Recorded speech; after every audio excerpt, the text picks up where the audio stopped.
બનાસકાંઠાના પાલનપુરમાંથી નીકળતા bypass road લઈને ખેડૂતોની માંગ ન સ્વીકારતા ખેડૂતો ઘણા સમયથી વિરોધ કરી રહ્યા હોવા છતાં કોઈ નિરાકરણ ન આવતા પાલનપુર ખાતે ખેડૂતો એકઠા થયા હતા। ખેડૂતોના બાયપાસ વિરોધમાં કોંગ્રેસના નેતાઓએ સમર્થન આપી ખેડૂતોની બેઠકમાં જોડાયા હતા। સરકાર પર આકરા પ્રહારો કર્યા। સભા બાદ ખેડૂતોએ કોંગ્રેસના આગેવાનો સાથે રેલી યોજી કલેક્ટરને આવેદનપત્ર આપી બાયપાસ કરી હતી। બનાસકાંઠામાં પાલનપુરમાં પક્ષાપક્ષીથી પર રહીને તમામ ખેડૂતો પોતાના અસ્તિત્વ માટે રસ્તા પર ઉતર્યા છે।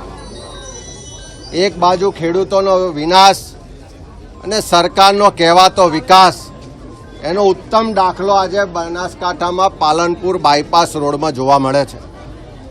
ખેડૂતોની મામૂલી જમીન છીનવવામાં આવી રહી છે।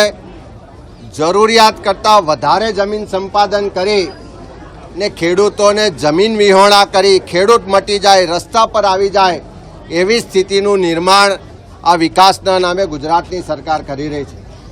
ખેડૂતો આજે લાંબા સમયથી એની સામે લડાઈ લડી રહ્યા છે કે પાલનપુરમાં ટ્રાફિકનો પ્રશ્ન હલ થાય, એમાં કોઈને વાંધો હોઈ ના શકે, પણ જો એરોમા સર્કલ પાસે બ્રિજ બનાવવામાં આવે તો ટ્રાફિકનો પ્રશ્નનું નિવારણ પણ થાય અને ખેડૂતોની મામૂલી જે જમીન છે એ પણ બચી જાય।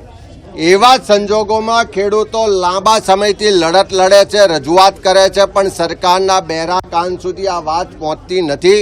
પહેલા હાગુ કરતા ને તો જમીન જોઈને કરતા, અત્યારે અમારી જમીનો આવી રોડોમાં જતી રહી તો જમીનના ચારડા જોઈને તો છોકરો વરતા હોય એ વરે। અત્યારે છોકરોને ચાહે હગાયું ના થાય, 30 ને 40 લાખ રૂપિયા હોય તાણે છોકરાના ઘરમાં વહુ આવે, હજી દડો દાગીનો તો જુદો, તો પછી અમારે શેમાંનું કમાઈને બધું પૂરું કરવાનું? જમીન જતી રહે, જમીન હોય, ઢોર ઢોકર હોય તો એમાંનું અમે પૂરું કરી કે અમારું જીવન જાય।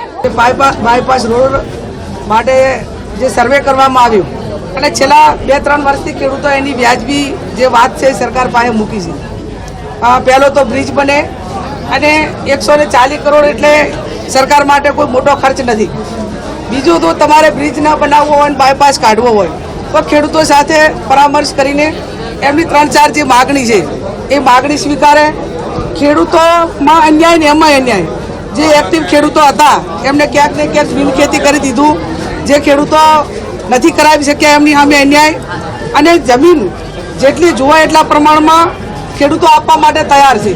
એટલે આ 3-4 વાતો અગાઉ પણ અમે મુખ્યમંત્રીને મળ્યા હતા, સરકાર સુધી વાત પહોંચાડી હતી। સાહેબ અમારે 1.5 વીઘો જમી છે, હવે છોકરો અમારો ઢોખર લઈને અમારે ચો જાવ?